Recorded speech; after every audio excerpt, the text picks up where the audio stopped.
Baiklah, di sini saya Khairani Syafril dengan NIM belakang 1020 akan menjelaskan aspek trusted pada PT Garuda Indonesia. Di sini kita akan mengetahui apakah sebenarnya pelanggan Garuda Indonesia ini mempercayai dan merekomendasikannya kepada pelanggan lain. Di sini kita melihat beberapa kasus yang pernah dialami oleh PT Garuda, dan apabila kita melihat penilaian pengguna Garuda Indonesia pada Play Store, itu memberikan penilaian 3,7 yang setara dengan Citylink dan maupun berada di bawah beberapa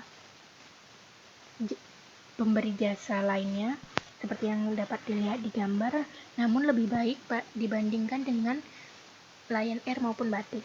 Di sini mereka yang merekomendasikan PT Garuda yaitu didominasi oleh mereka yang memberikan penilaian 5, namun dominasi kedua yaitu oleh mereka yang memberikan penilaian 1. Di sini ada beberapa alasan mereka merekomendasikannya, seperti karena kontennya yang update-nya cepat, user friendly, aksesnya mudah, simple, dan sangat membantu ketika proses tiketing maupun payment. Di sini namun masih terdapat beberapa permasalahan yang harus diselesaikan oleh PT Garuda, namun kita melihat bahwa mereka responsif terhadap permasalahan tersebut sehingga dapat meningkatkan kepercayaan para pengguna itu sendiri. Di sini beberapa tampilan dari mobile aplikasi Garuda Indonesia atau yang disebut dengan GIA Mobile. Di sini kita dapat melihat tampilannya juga.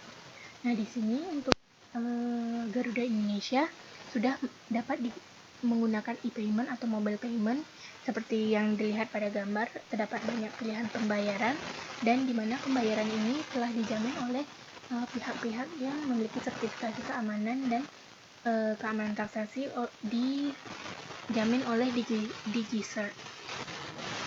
Di sini saya juga akan membahas mengenai sistem reputasi ekonomi dari PT Garuda, yaitu bagaimana sistem oleh PT Garuda itu, sistem reputasi yang digunakan oleh PT Garuda untuk menentukan keuntungan ekonomi bagi PT Garuda itu sendiri. Di sini mereka melakukan beberapa 3 strategi besar, yaitu strategi manajemen citra, manajemen kinerja keuangan, manajemen restrukturisasi dari PT Garuda itu sendiri.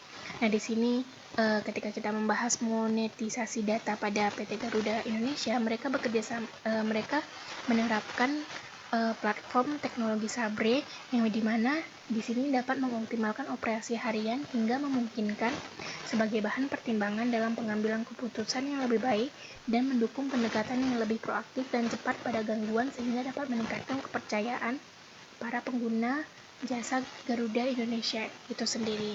Nah, di sini pada zaman digital ini kita dapat mengetahui bahwa kita lebih banyak menggunakan mata uang digital, yaitu uang yang digunakan di internet.